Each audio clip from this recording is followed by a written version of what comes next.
Hello mga mare! Kagagaling ko lang ng KCC at Unitap mga mare dahil bumili ako ng school supplies. At nang matapos nga ako sa Unitap mga mare, eto napadaan ako dito sa Ukay-Ukay. Etong lugar na to talaga mga mare ang gustong gusto kong puntahan. Lalo na pag ang mga presyo nila dito ay ang mumura. Elementarya pa ako noon mga mare ay mahiling na talaga ako mag-ukay-ukay. Noong kabataan ko kasi mga mare, kung ano yung kulay ng damit ko, yun din ang kulay ng earrings ko, nakshuta.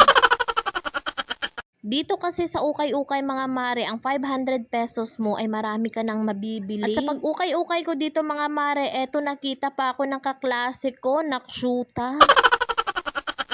Hello LG, shoutout sa'yo. Real talk lang talaga mga mare ha. Halos talaga mga damit ko mga mare ay ukay-ukay. At kahit papipiliin pa ako mga mare kung mall ba or ukay-ukay, alam nyo na ang sagot ko mga mare. Bihira lang talaga ako bibili ng brand new. Hindi din kasi ako mahilig magsuot ng paulit-ulit sa party mga mare. Kaya naman kung bumibili ako ng brand new, tapos nasuot ko siya ng isang beses sa isang party, binibenta ko din yan pagkatapos mga mare. Syempre yung income ibibili ko ulit ng damit, nakshuta.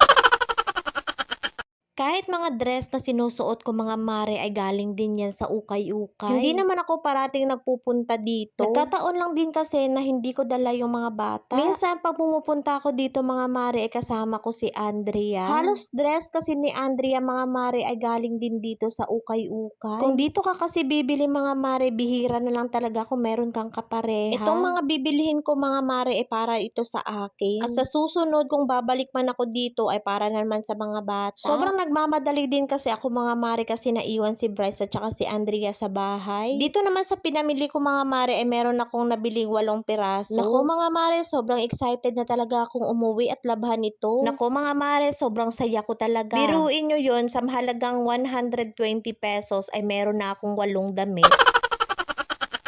Pag sa mall ka naman bibili mga mare tapos 120 pesos mo ay isang piraso lang yan. Or baka wala ka ding mabili sa 120 pesos mo. Syempre dahil nalabahan ko na yung damit mga mare, eto sinusuot ko na nga. Pagbigyan nyo na ako for today's video mga mare kasi i-flex ko lang itong mga nabili ko sa ukay-ukay. Oo mga mare, tingnan nyo naman, nakalaban na yan pero hindi pa nakaplansya.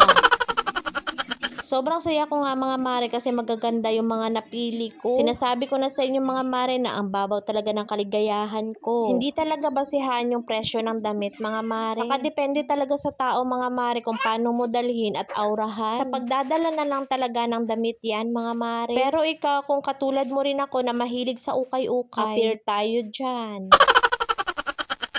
Nako, abangan nyo ulit mga mare ang ukay-ukay journey ko. So, yun lang for today's video. Maraming salamat. God bless.